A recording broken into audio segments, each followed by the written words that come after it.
Welcome to everyone. In this week's video, I'm gonna share with you 5 editing tricks that I wish I knew earlier in my photography journey. I apply them on some or most of my photographs depending on what my needs are, but definitely some of them are applied on most of my photographs. And these tips are really amazing to enhance your photographs and to make them reach another level. So I hope they will be helpful to you and that you will be able to apply them on your own photographs after watching this video. The first tip is the use of the crop tool. So the crop tool is a very helpful tool when you want to rebalance your photograph because it doesn't look exactly as you wanted it initially. It can be that you're on site shooting and then you come back home and you realize that the picture doesn't look exactly how you wanted. And using the crop tool really helps you adjust some of the elements in the photograph. It also helps you sometimes to get a little bit creative with your own photographs. So let's take a look at some few examples that I have here. So this first picture is a picture I shot in Namibia and in the desert, but as you can see on the left hand side here, have this other dune that appears here, and that kind of doesn't really match and doesn't make the picture looks very balanced. And in this case, what I would do is to crop the left hand side and to get this final picture, which I think is much more balanced, and the S curve of the dune path here is right at the middle of the photograph, and that really enhanced the picture.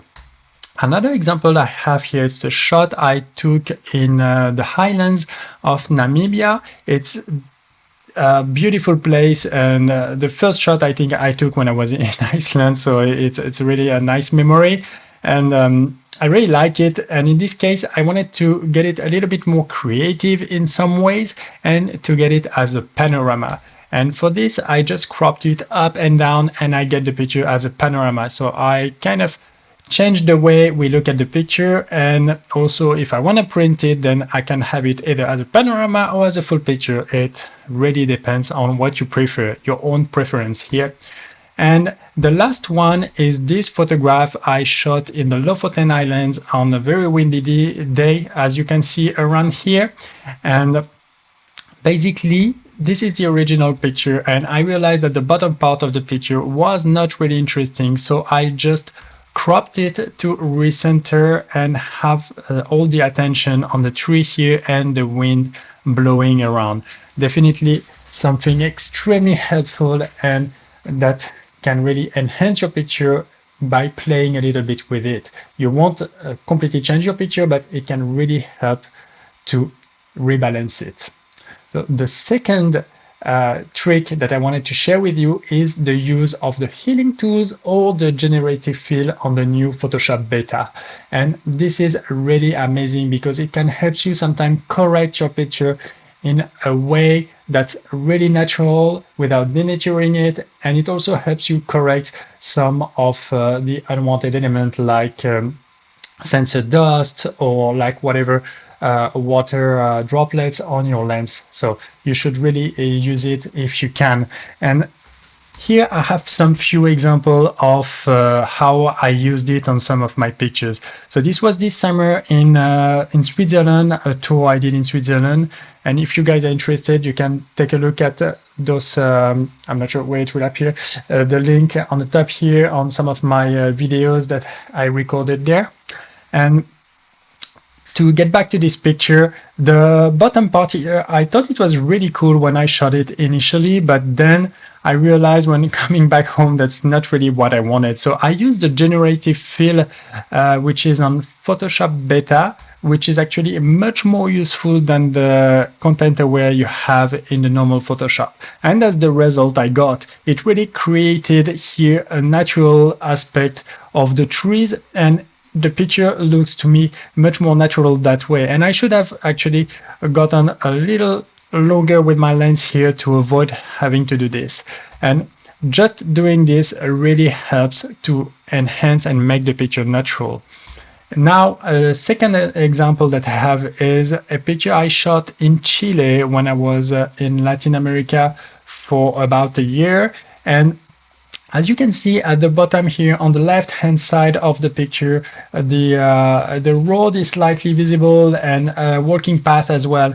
And obviously that doesn't fit at all in the picture and doesn't make it clean. So for this, I use the content aware of Photoshop and just removed this part and made it much more natural, as if those yellow grass were here all around. So of course it's just a copy paste of another part of this bottom, since it's a content aware, but unless you know it and you really look at it very carefully, you would really not notice that any of this has been corrected. So now the next picture is a picture I took in the Lofoten, and so this is the original picture, and I found that this picture was a little messy. As you can see on the left hand side here, there is some snow. There are like some few dots, some patches of snow that are not really pretty, some here grass that's a bit messy, and I decided to correct here lightly all of this to make a cleaner picture. And that's actually the final picture once I removed all I wanted to remove. And to me, this picture looks much cleaner and much more usable than the previous one that was a little messy. So it's not a whole lot of change, but sufficient to really elevate the picture. So in the end, it's really important to get this these changes, but to apply them lightly so that it still looks natural and doesn't denature the whole picture. Just a quick break to let you know that I will be running some photography workshops in 2024. There is one in the Lofoten Island, another one in Senja Island in February 2024. There is another one in Namibia in September 2024. And there will be other one that I am preparing now in France and Switzerland, also in Latin America, in Chile, in Bolivia, probably as well in Patagonia. And that will be the opportunity for you not only to travel, but also to learn more about composition, about editing, about long exposure, about astrophotography as well. So that will be really amazing. And if you guys are interested, then you can click on the link in the description below. There is all the descriptions and all the information you need to know. And if you have any further questions, or if you would like to book any of the tour, then feel free to reach out to me directly from my website. That will be amazing. I'm truly looking forward to seeing you guys. And all right, let's get back to our main topic. The next one, so that's a very tricky one. It's the sky replacement. And sky replacement is a very tricky thing, because you can really get overboard with this and just like have everything look completely unnatural in your photographs. And that's what I really try not to do. And I don't really use this tool very often. I use it on some few pictures where I know I will probably not get to the location I wanted very quickly while still keeping my edit natural, or because something is wrong with the sky. It can be very dirty, a lot of dots and so on. So let's take a look at a few examples. So this is a picture I shot in Namibia, once again, when I was in Latin America, and I really like the composition here with the grass at the bottom, the small fog here coming from the water because there was a lake here, but the sky was totally blue, and this is very common in this region, in the Altiplano of Bolivia. But I really wanted to give a better effect, so for that I changed the sky. So that's a sky I shot sometime in the morning or in the evening, I can't remember, somewhere in Europe, and this sky to me really adds up a lot of atmosphere in the picture and still look natural, because I really use the sky with light coming from the side, and that's natural, that's not over the top, and almost with the same tints as the original picture, so that really looked natural to me. Of course, now if you know it, that might not look that natural, but in general, that's okay.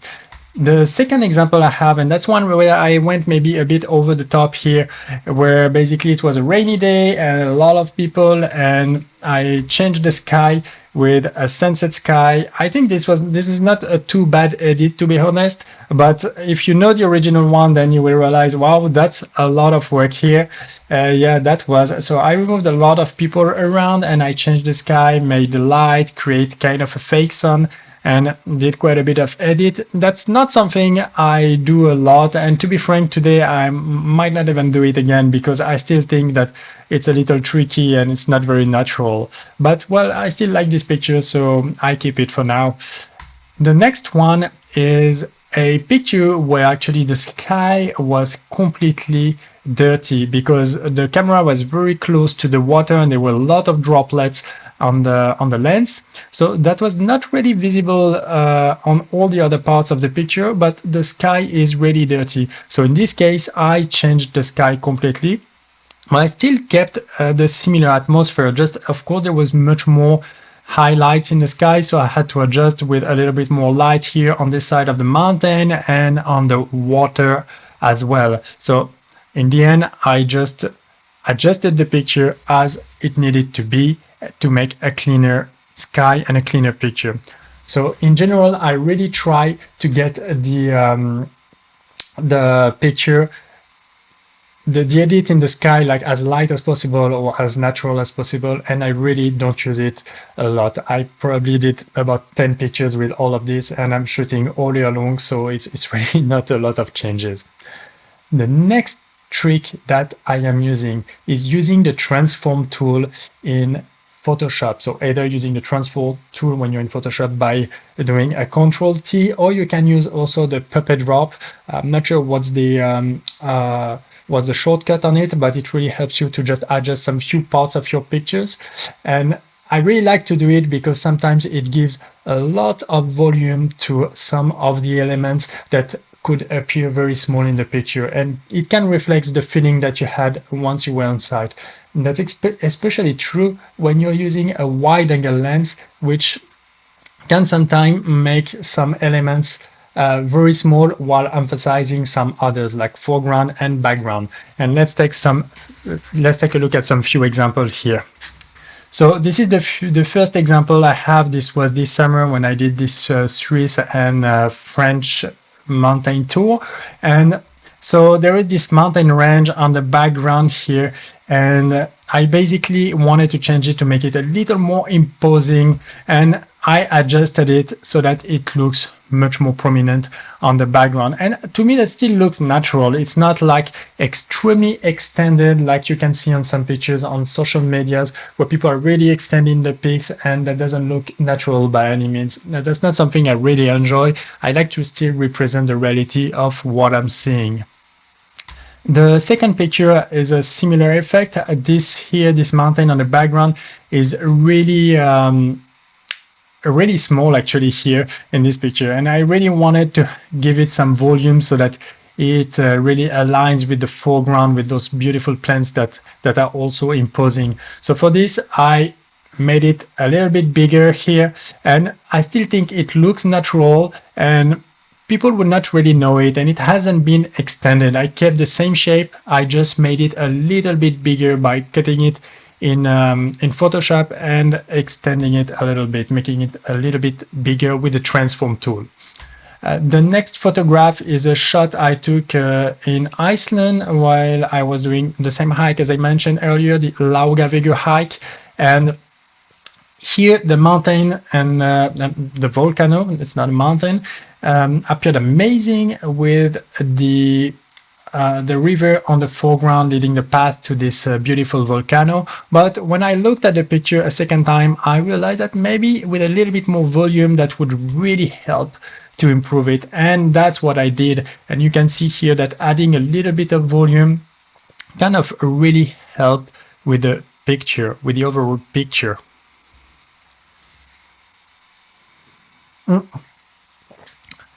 Now, using those tools can be very tricky, and you should really be very careful by transforming your pictures that way. The fifth tips that I wanted to share with you is adding some sun. Adding some sun to your picture can really be amazing and really helps a lot to emphasize the light and to really make everything a little bit more glowy and really improve the overall feel of the picture. So the first picture I have is in Chile as well. Actually, I took this shot a little bit after the one I showed you before. It was in the Atacama Desert. The light was amazing with the sun. Everything was red, or maybe here it's a little bit oversaturated. And basically, I changed the picture and I added here some glow so that the light really appears coming from the left hand side and goes to the right hand side. And since we are reading that way, at least for Westerners, then we do have the light coming here naturally, and it looks natural when looking at it. The other picture I have here, it's a shot I took this summer in the Jura region in France. And basically there was the sunlight coming from here and the highlighting a little bit the waterfall, but I thought that adding some more sunlight and reducing the shadows and making a little bit more contrast in this picture would really help. And I really like the final effect that I have here. Of course, that's a lot of sun added here, and that creates a little bit of fairy tale effect, but that in the end, that's the effect I wanted to create in my photograph. So that's something that really can enhance your picture in this type of situations. And the last one is the sunlight that I used, but much more subtle. That was during this winter. It was in Senja Island in Norway, in the Arctic Circle, where I spent 3 months with my motorhome. And this